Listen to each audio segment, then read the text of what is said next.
সেই সকল মানুষগুলো থেকে একটু দূরে থাকার চেষ্টা করো।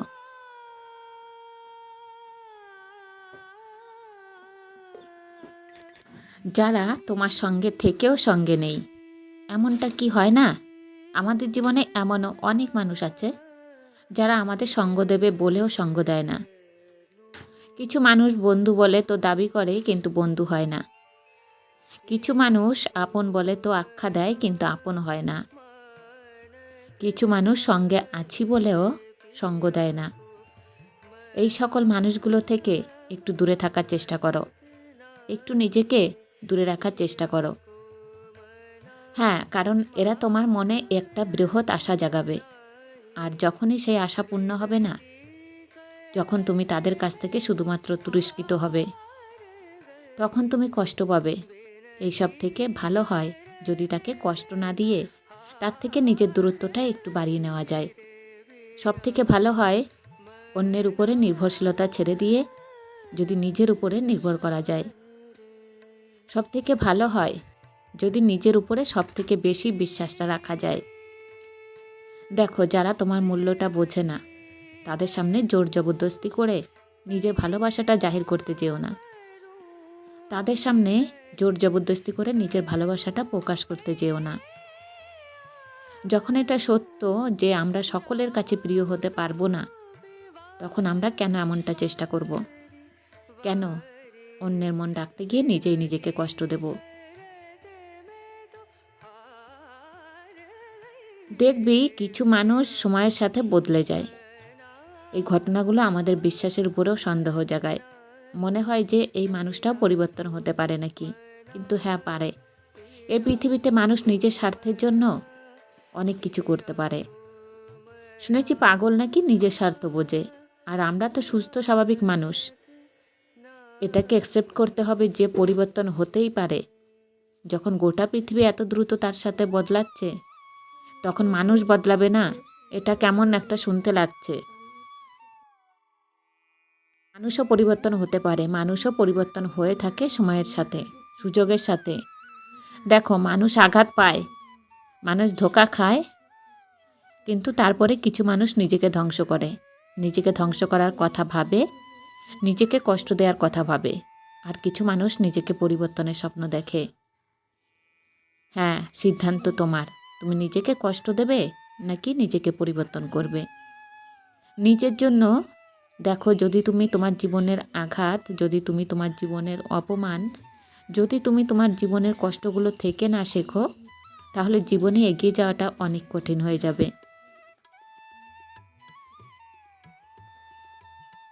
শুভ সকাল বন্ধুরা, সবাইকে নমস্কার জানিয়ে আজকের একটা নতুন ব্লগ আমি শুরু করতে চলেছি। কেমন আছেন আপনারা সবাই? আশা করছি যে সবাই খুব খুব ভালো আছেন, আর আমরাও সবাই খুব ভালো আছি। বন্ধুরা, আমি চিত্রা, বর্ধমান জেলার একটা ছোট্ট গ্রামে বসবাস আমার চ্যানেল চিত্রা ব্লগে আমার কাছের এবং দূরের সমস্ত বন্ধু বান্ধব, আমার আত্মীয় স্বজন, গ্রাম প্রতিবেশী, যে যেখান থেকে এই মুহূর্তে দেখছেন আমাকে আমার ভিডিওর মাধ্যমে, আপনাদের সকলকে জানাই অসংখ্য অসংখ্য ধন্যবাদ ও অনেক অনেক সুস্বাগতম। আজকে আমার কোনো নতুন বন্ধু যদি এসে থাকেন আমার ভিডিওর মধ্যে, প্লিজ চ্যানেলটা সাবস্ক্রাইব করে দিয়ে আমার চ্যানেলের পাশে থাকবেন, আমার পাশে থাকবেন। আর আমার পুরনো বন্ধুদের জানাই অনেক অনেক ধন্যবাদ এইভাবে আমাকে সাপোর্ট করার জন্য। আমার তরফ থেকে আপনাদের সকলকার জন্য রইল বড় একটা হাগ। বন্ধুরা, আজকে ব্লগটা শুরু করেছি ওই 6:30 থেকে। উঠেছি অনেকক্ষণ আগেই ঘুম থেকে, উঠে চা খাবার, জল খাবার খাওয়া, মেয়েকে রেডি করা, নিজে রেডি হয়ে তারপরে মেয়েকে একটু পড়তে বসানো, গানে রেয়াজ করা, এই সমস্ত কাজ তো থাকেই, প্রতিদিনের একটা রুটিন মাফিক কাজ হয়ে গেছে এগুলো। আর এখন না মেয়ের গানের টিচার এসছে, সেই জন্য উপরে আছে, গান করছে, আর এই ফাঁকে একটু কাজ বাজ আমি গুছিয়ে নেওয়ার চেষ্টা করছি, ঘরের কাজ, তারপরে তো আবার স্কুল যাওয়ার টাইম হয়ে যাবে, মেয়েকে আবার রেডি করাতে হবে, মুড়ি খাবার করতে হবে, সমস্তটা আছে। তবে বন্ধুরা আজকেও কিছু কাজ করি আর তার সাথে আপনাদের সাথে কয়েকটা কথা শেয়ার করি। আশা করছি যে আজকের ব্লগটা আপনাদের কাছে অনেকটা ভালো লাগবে। আর ভিডিও শেষে যদি ভালো লেগে থাকে অবশ্যই একটা লাইক দিয়ে দেবেন। আর কমেন্ট করে জানাতে ভুলবেন না যে ভিডিওগুলো দেখতে আপনাদের কাছে কেমন লাগছে। আমাদের জীবনে যে এগিয়ে যেতে হবে, প্রতিবার এই পৃথিবী আমাদেরকে স্পষ্ট করে দেয় যে মানুষ আমাদেরকে আসলে ভালোবাসে না, বাসে আমাদের অবস্থানকে। তাই নিজের অবস্থানকে মজবুত, নিজের অবস্থানকে পাকাপোক্ত করতে হবে। আর এটা করার জন্য যতটা মেহনত, যতটা চেষ্টার প্রয়োজন পড়ে ততটা করতে হবে। ধোঁকা খাওয়ার পরে, আঘাত পাওয়ার পরে নিজেকে কষ্ট দেওয়ার কথা না ভেবে নিজেকে পরিবর্তন করার প্রতিজ্ঞা নিতে হবে। হ্যাঁ, নিজেকে পরিবর্তন করার চেষ্টা চালাতে হবে। জীবনে সবসময় সেটাই করার চেষ্টা করো যেটা তুমি পছন্দ করো, যেটা তোমার সিদ্ধান্ত। অনেক সময় আমরা অন্যের সিদ্ধান্তের উপরে আমল করতে গিয়ে নিজেকে ভুলে যাই। অনেক সময় আমরা অন্যের সিদ্ধান্তগুলোকে গুরুত্ব দিতে গিয়ে নিজের যে আইডেন্টিটি থাকে সেটাকে ভুলে যাই।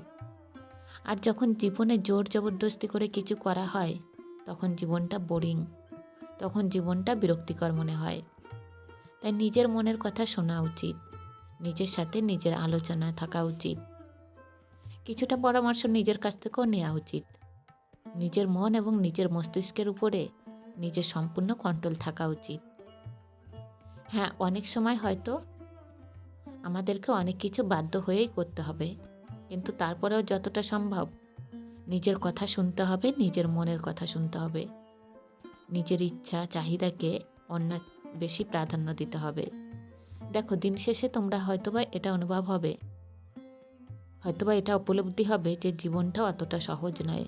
তবে হ্যাঁ, জীবনে কিছু পরিস্থিতি, কিছু সিচুয়েশন মানিয়ে নেওয়ার মাধ্যমে এবং কিছু বিষয় মেনে নেওয়ার মাধ্যমে জীবনটাকে সহজ করে নিতে হয়। আবারও বলছি, জীবন সহজ নয়, সহজ করে নিতে হয়। কিছুটা মানিয়ে নিয়ে, কিছুটা মেনে নিয়ে একটা উপদেশ দিতে চাইব। কোনো মানুষের পিছনে ছুটে নিজের ভ্যালুটাকে কমিয়ে ফেলো না। হ্যাঁ, কোনো মানুষের পেছনে ছুটে নিজের ভ্যালুটাকে কমিয়ে ফেলো না। যদি কেউ সত্যি তোমাকে চায় তাহলে তোমাকে অবহেলা করবে না। যে তোমার গুরুত্ব বোঝে সে তোমাকে গুরুত্ব দেবে, আর যে তোমার গুরুত্ব বোঝে না সে তোমাকে এমনি থেকেই ইগনোর করবে। সুতরাং যারা তোমার থেকে দূরত্ব বাড়াতে চায় বাড়াতে দাও, তুমি শুধু নিজের থেকে নিজের দূরত্বটা কমিয়ে নাও। কত সুন্দর হতো যদি জীবন মায়ের মতো হতো। কেন যায় আসতো না অন্যেরটা কেমন, শুধু এটা মনে হতো যে আমারটা সুন্দর। আমরা বলি না আমার মা সব থেকে সুন্দর, কিন্তু অন্যের মা কেমন তাতে আমাদের কোনো যায় আসে না। তাই জীবনটা যদি মায়ের মতো হতো কত সুন্দর হতো, মানুষ তুলনা করাই ছেড়ে দিত। আমরা তো তুলনা করতে ভালোবাসি, তুলনা করে যাই যে ওর জীবনটা সুন্দর, আমার জীবনটা কেন নয়, ওর জীবনে এত কিছু হয়, আমার জীবনে কেন নয়। কিন্তু যদি এই পৃথিবী মায়ের মতো হতো তাহলে এই তুলনাগুলো বন্ধ হতো। আর যদি এই তুলনাগুলো বন্ধ হতো তাহলে জীবনটা নিঃসন্দেহে সুন্দর মনে হতো। তবে কেন জানি না মনে হয় এটা আর সম্ভব নয়। মানুষ তুলনা করতে ভালোবাসে, তুলনা করে যায়। তাই আমি বলি যে তুলনা করতেই হয় তাহলে তাদের সাথে কেন নয় যারা আমাদের থেকে একটু খারাপ পর্যায়ে, যারা আমাদের মতো জীবন পাওয়ার স্বপ্নটা দেখে যায়। তবে এই সমস্ত কিছু মনের উপরে নির্ভর করে, তাই মনের উপরে নিয়ন্ত্রণ থাকাটা প্রয়োজন। নিজের সবথেকে বড় শত্রুর থেকেও ভয়ঙ্কর হচ্ছে ভুল পথে চলাকালীন চালনাকারী মন, নেগেটিভিটি দ্বারা আকৃষ্ট হওয়া মস্তিষ্ক। বিশ্বাস করো, এটা বাস্তব, এটাই সত্য।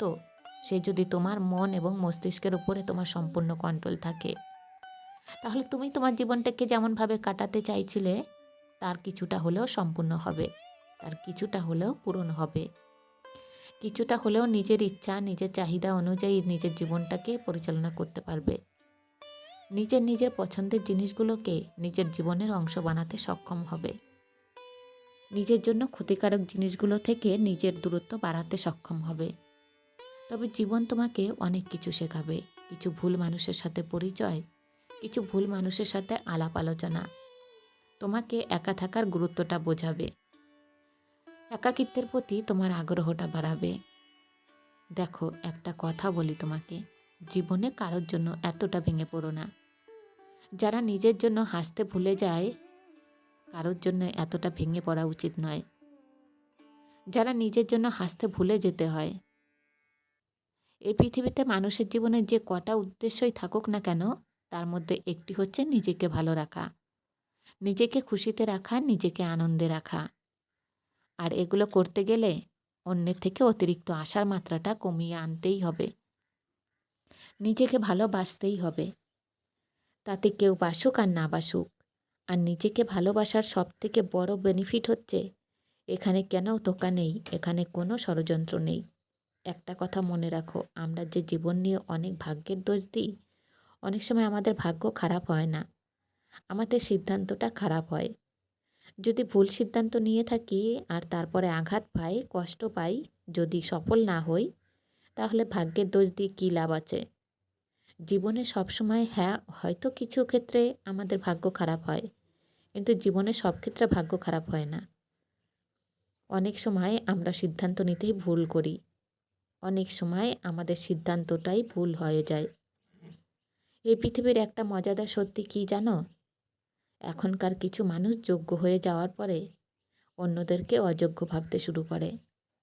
দেখবি কিছু মানুষ সামান্য সফলতা পাওয়ার পরে অন্যদেরকে অবুঝ ভাবতে শুরু করে। মাঝে মাঝে আঘাত পাওয়াটা প্রয়োজনীয় হয়ে দাঁড়ায়, কারণ আঘাত পাওয়ার পরেই একা থাকার গুরুত্বটা বোঝা যায়। মাঝে মাঝে দুঃখ আসাটাও প্রয়োজনীয় হয়ে দাঁড়ায়, তাহলে প্রকৃত অর্থে সাধারণ জীবনে আমরা কতটা সুখী সেটা জানা যায়। আর জীবনের যে সকল জিনিসগুলো দ্বিতীয়বার অর্জন করা যায়, সেই সকল জিনিসগুলো নিয়েই অতিরিক্ত চিন্তা করা বোকামির পরিচয়। বন্ধুরা, আজকে ঘুম থেকে যখন উঠি সকালে দেখি মিনি আমাদের ফ্রিজের উপরে শুয়ে আছে। আমাকে দেখেই অমনি ডাকতে শুরু করলো। দিয়ে আমি হঠাৎই তাকালাম, দেখছি যে মিনির চোখটা একটা চোখ বন্ধ হয়ে আছে আর একটা চোখ খুলে আছে, আর চোখটা থেকে জল পড়ছে। তো তখন থেকে আমার মাথায় চিন্তা ঢুকলো, ওকে কি বড় বিড়ালে এসে কামড়ালো, মারামারি করলো, নাকি অন্য কিছু। তো ওদের যে ঠান্ডা লাগে এটা প্রথমে আমার মাথায় আসেনি। যখন আমার হাজব্যান্ড ঘুম থেকে উঠলো, ওকে বললাম যে মিনির অবস্থা দেখো, চোখ থেকে জল পড়ছে, তখনও বললো ওর বোধহয় ঠান্ডা লেগেছে। তো আমি বললাম ওদের আবার এরকম ঠান্ডায় হয় নাকি। যাই হোক বন্ধুরা, একটা মজার কথা আর কি, আমার এটা জানা নেই যে ওদের ঠান্ডা লাগলে ওরকম হয়, আমি জানি মানুষেরই হয় ওরকম। তো যাই হোক, ওটা নিয়ে একটু গবেষণা করে টোরে ওই হাজব্যান্ডের সঙ্গে কথাবার্তা বলে টোলে তারপরে একটু ওষুধ আনা হলো মিনির জন্য। সেই ওষুধটা একটু লাগানোর জন্য ওকে এদিক সেদিক করে নানান রকম খাবার টাবার দিয়ে একটু ভুলোনো, একটু প্রোটিন খাবার আনা হয়েছে ওর জন্য, একটা চোখের ড্রপ দিয়েছে, একটু ব্যথা কমানোর ওষুধ দিয়েছে, গ্যাসের ওষুধ দিয়েছে। মিনির কত ওষুধ, মানে মানুষেও খায় না অত ওষুধ। তো যাই হোক, একটু তারপরে বিকেলের দিকে বেরিয়েছিলাম যে দেখি যদি রাস্তার কোথাও আকন্দ ফুল পাওয়া যায়। কালকে তো শিবরাত্রি, সবাই জানো তোমরা, তো সেই উপলক্ষে বেরিয়েছিলাম। তো দেখি এখানে এসে কয়েকজন মহিলা আর কি এই ফুলগুলো তুলে ওরা বিক্রি করবে হয়তো, সেই জন্য তুলছে। তো সেখানে আমি একটু অংশীদার হয়ে গেলাম, তবে আমি কিন্তু ফুল ছিঁড়তে যাইনি। ওদের যা প্রোটেকশান দেখলাম, দেখে আমার নিজেরই ভয় লাগলো। বললো এগুলো খুবই বিষাক্ত, নিজে হাত দিতে যেও না। আর এদের তো দেখতেই পাচ্ছ যে কত রকমভাবে প্রোটেকশান নিয়েছে, হাতে একটা চিকচিকি প্যাকেট নিয়ে হাতগুলো ঢুকিয়ে দিয়ে তাতে করে ছিঁড়ছে, আবার মুখ ফুক সব বেঁধে রেখেছে, চোখে চশমা দিয়ে রেখেছে। তো ওদেরকেই বলেছিলাম কটা ফুল তুলে দাও আমাকে, তো তুলে দিয়েছিল। তারপরে ওখান থেকে সোজা চলে এলাম একটু বাজারের দিকে এসে দেখি কি কেনাকাটা করব। নানান রকম এসে ফুলের দোকানে এসে দেখি এইসব হচ্ছে, একটু মালা গাঁথা হচ্ছে। মালা তো কত রকমের দেখতেই পাচ্ছেন। আকন্দ ফুলের মালা এই 2-3 দিন বাজারে আর কি ছেয়ে গেছে, আর অনেকটাই দাম এখন সব মালা ফুল, যে কোনো ফুলই কিনতে গেলেই অনেকটা দাম। আর আসার পথে এই যে মেয়ের জন্য একটু চিকেন চাউমিন নিয়ে এলাম, যাতে ওর খাওয়াটা হয়ে যায় সন্ধ্যেবেলার খাবারটা।